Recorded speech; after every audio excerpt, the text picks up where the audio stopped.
Nous allons voir dans cette petite capsule vidéo les anomalies magnétiques. Nous avons vu précédemment qu'il existait à l'intérieur du globe terrestre comme une sorte d'aimant droit, de dipôle qui génère un champ magnétique terrestre.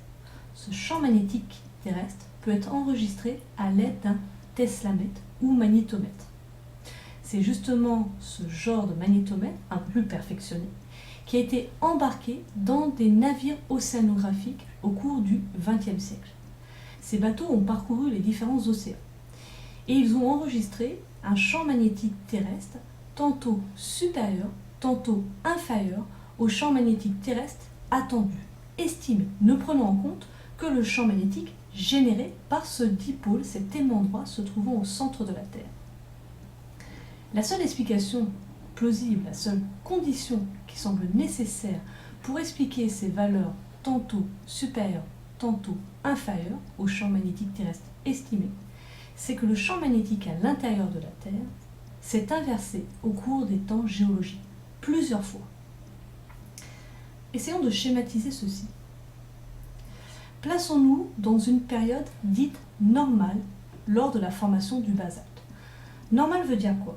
Normal veut dire que le champ magnétique fossilisé par le basalte au cours de sa formation, rappelez-vous, dans le basalte on a des cristaux de magnétite qui en dessous d'une certaine température peuvent enregistrer, fossiliser le champ magnétique ambiant, c'est-à-dire au cours de la formation du refroidissement du magma, serait de même direction que le champ magnétique actuel. Résultat, le champ magnétique actuel et le champ magnétique fossilisé par le basalte s'ajoutent. On obtient alors une anomalie magnétique positive. Cette anomalie magnétique positive est alors représentée par une bande de couleur noire.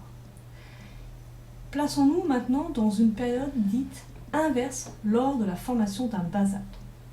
Concrètement, cela veut dire quoi? Cela veut dire que le champ magnétique enregistré par le basalte au cours de sa formation, c'est-à-dire lorsque le magma a refroidi et est passé en dessous de la température de Curie, de 580 degrés, a enregistré un champ magnétique de direction opposée à celui d'aujourd'hui. Résultat, au lieu de se rajouter, il se retranche. On obtient alors un champ magnétique mesuré inférieur au champ magnétique attendu, estimé, ne prenant en compte que le champ magnétique généré par le dipôle terrestre. On obtient alors une anomalie magnétique négative représentée par une bande de couleur blanche.